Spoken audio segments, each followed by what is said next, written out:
বৃষ্টির দিনে বাইক চালানো থেকে না চালানোটাই বেটার।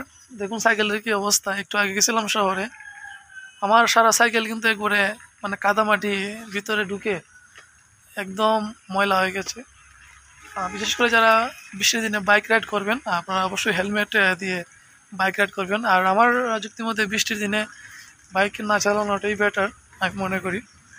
আর এখন খুবই অ্যাক্সিডেন্ট কিন্তু খুবই বেশি হচ্ছে। একটু আগেও কিন্তু শহরের ভিতরে একটা অ্যাক্সিডেন্ট হয়েছে, খুব ভয়াবহ অ্যাক্সিডেন্ট বাইক। আমার নিজেরই ভয় লাগে, আতঙ্ক লাগে।